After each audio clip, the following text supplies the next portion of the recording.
자, 이제 구석기 시대 다음 시대인 무슨 시대죠, 여러분들? 그렇죠. 신석기 시대를 살펴보도록 하겠습니다. 이 신석기 시대는 한반도로 따지면 1만 년 전입니다. 자, 1만 년 전인데 이 신석기 시대의 가장 중요한 의미는 뭐냐면 바로 우리 민족의 기틀이다. 따라해 볼까요? 민족의 기틀이다. 구석기 시대는 우리 민족이 아니에요. 저 사람들은. 왜 그러냐면 자 보세요. 구석기 시대는 빙하기라고 그래서 온 세상이 얼음왕국이었어요. 너무 추웠어요. 그래서 이때는 바닷물이 꽁꽁 얼어가지고 이 중국하고 우리나라하고 일본이 붙어 있었어요. 구석기 시대.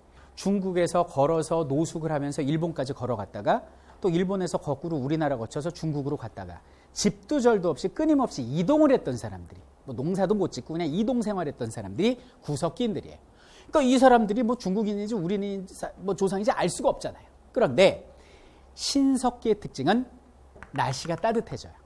그럼 어떻게 될까? 빙산이 녹아요. 그럼 바닷물 해수면이 높아져서 서해바다가 그때 생긴 거예요. 또 뭐가 생겼을까요? 동해바다가 생긴 거죠. 그래서 일본은 완전히 섬으로 고립이 됐고 우리는 이런 반도 모양이 형성된 것이 바로 신석기 시대다. 이렇게 보면 돼요. 그러면 우리 민족의 기틀이 완성된 것은 구석기다 아니다?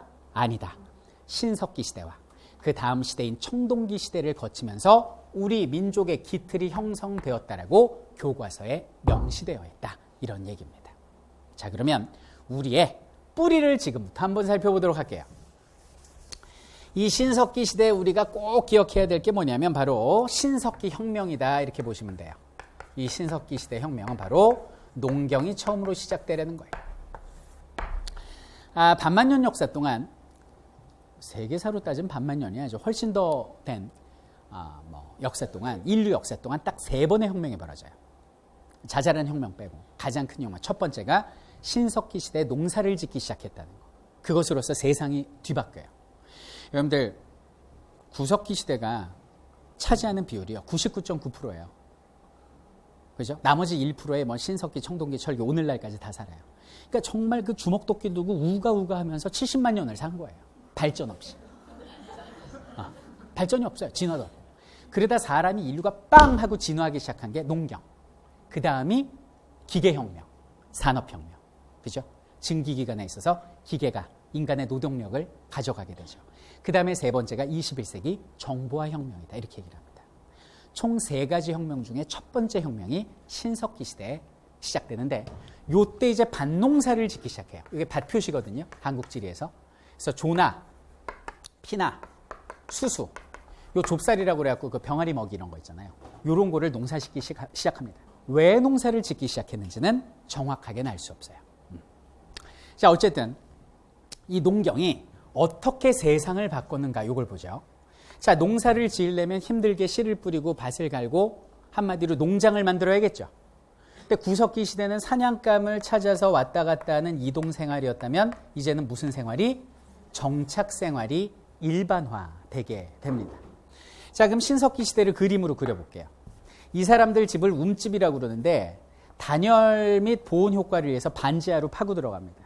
그리고 이렇게 기둥을 세워요. 기둥을 세워가지고 이 안에 이제 입구를 만들어 놓고 한 7명에서 8명 정도 살 수 있는 반지하에 들어가서 여기다 이제 불 떼고 살았단 말이에요. 가운데 화덕자리 있고 아빠, 엄마, 그리고 엄마 무릎에 아기 이렇게 산다고요. 처음으로 가족, 시족 사회라고 들어봤죠? 시족, 가족, 패밀리의 개념이 생겨나요. 그리고 이제 농사를 짓다 보면 어떡하겠어요? 하늘을 보고 이렇게 빌 거 아니에요. 비 좀 더 내리게 해주세요. 원시 신앙이 뭐 샤머니즘, 그 무속 신앙, 토테미즘, 짐승이나 식물에게 비는 것, 그리고 애니미즘, 뭐 태양의 신, 칠판의 신, 분필의 신, 이런 원시 신앙이 역사의 신, 이런 원시 신앙이 처음 생겨난 게 바로 여기는 신석기 시대다. 기틀이 이루어지기 시작했다. 이렇게 기억하시면 되겠습니다. 자, 근데 이제 신석기 시대에서 가장 여러분들이 이제 궁금해하시는 게 뭐냐면 무조건 이거거든요. 우리나라 신석기 시대에서 시험에 나올 거예요. 이게 빗살무늬 통인데 이 빗살무늬하고 이제 무늬가 다 있어요. 왜 냈을까요? 문양을? 두 가지인데 하나는 그들의 어떤 예술적 성향을 알 수가 있는 거고 또 하나는 미끄러지지 말라고 만들었다. 이렇게 추정을 하고요. 또 하나 특이한 게 바닥이 삐죽해요. 그러니까 이거는 이유를 알 수가 없는데 아마도 이들이 이제 해안가에서 주로 살았거든요. 해안가에서 살다 보니까 모래톱에다 이렇게 좀 꽂아놓기 쉬우라고 이렇게 만들지 않았을까라고 추정을 하는데 중요한 건 뭐냐면 빗살무늬 톡이라고 바닥이 다 삐죽한 건 아니고요. 강원도 산간지방에서 발굴되는 빗살무늬 톡에는 바닥이 평평해요.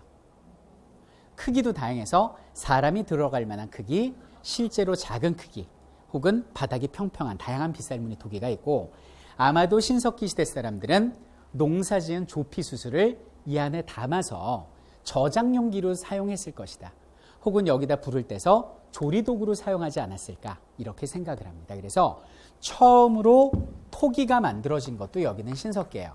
이 구석기 시대는 토기를 제작할 능력이 없었을 수도 있지만 굳이 토기가 필요 없어요. 자, 왜냐하면 여러분들 토기는 뭐고 도기는 뭐예요? 뭐라고요? 구워진 거랑 안 구워진 거 둘 다 구운 건데요. 여러분들 유익한 상식인데요. 예? 온도 차예요. 여기는 토기는요 노천에서 구워요. 노천에서 낮은 온도로 굽다 보니까 좀만 작은 충격만 받아도 부서지는 거죠. 근데 우리가 알고 있는 도자기는 가마에 굽죠. 강한 열로 굽다 보니까 훨씬 더 단단해지는 겁니다. 그래서 유익한 상식이죠. 토기와 도자기의 차이는 열의 차이인데 이거는 온도가 낮고 이건 온도가 높은 거죠. 무르고 단단한 거예요. 그럼 구석기 시대는 끊임없이 사냥하려고 혹은 추위를 피해서 이동 생활을 하는데 토기에 담아가지고 다니다 보면 쉽게 부서지겠죠.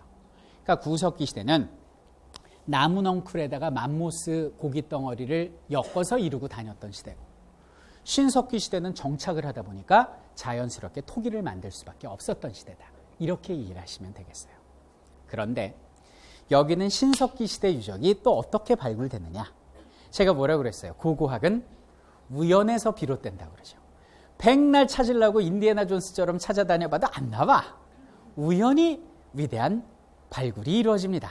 그게 바로 우리나라 역시 일제강점기에 서울 암사동 신석기 유적지가 우리 눈앞에 모습을 드러내게 되는데 그거는 발굴이 아니라 자연에 의한 우연이었어요. 때는 1925년이었습니다. 일제강점기 을축년 대홍수입니다. 이거예요. 얼마나 홍수가 많이 났는지 그 서울 용산 삼각지가 다 물에 잠겨가지고 그래갖고 아주 다 또 내려갔어. 근데 여기는 대홍수가 나고 싹 물이 거치고 나니까 세상에 뭐가 드러났느냐? 이게 드러났어요. 이게 서울 암사동 유적지가 됩니다. 여기 보면 이렇게 둥글게 원이 있죠. 저게 운집 하나하나예요. 근데 자세히 보면 반지하로 파여져 있죠. 그리고 가운데 뭔가 이렇게 점 같은 게 찍혀 있죠. 동그라미에. 그게 불 뗀 자리예요. 왜 여기다 가운데다 불을 뗐을까? 음식도 조리하고 겨울엔 난방이고 여름철엔 왜? 모기향, 해충 쫓으려고. 이게 우리 눈앞에 나타난 거죠. 이렇게 선사시대는 소리 소문 없이 우연과 혹은 필연에 의해서 우리 눈앞에 나타난다는 걸 알 수가 있어요. 그리고 이 신석기 시대 사람들이 얼마나 대단했냐면 배를 만들어서 일본까지 건너갔어요. 일본까지. 이 신석기 시대 사람들이 만든 배는 오늘날 우리가 말하는 카약이라고 생각하시면 돼요. 이렇게 앉아가지고 이런 식의 배예요. 이 배를 가지고 고래를 사냥을 하고요. 이 배를 가지고 일본까지 건너갑니다. 그럼 선생님 그 증거라도 있습니까? 그 증거가 바로 흑요석입니다. 이거예요. 이 흑요석이 뭐냐면 일본에서만 나오는 광물인데 화산 폭발이 빚어낸 광물이거든요. 이게 우리나라에서 신석기 시대 유적지에 나온 거예요. 대단하죠.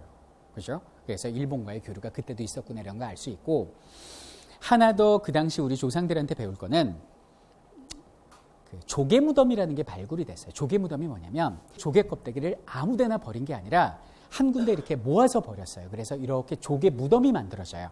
그래서 그거를 조개 무덤 폐총이라고 부르거든요. 자, 여기서 우리가 배울 수 있는 건 뭐죠? 1만 년 전 조상들의 분리수거의 원칙이었어요. 조개를 버리더라도 아무데나 버리지 않고 모아놨던 그런 분리수거도 우리가 좀 배워야 되지 않나 그런 생각을 해봅니다.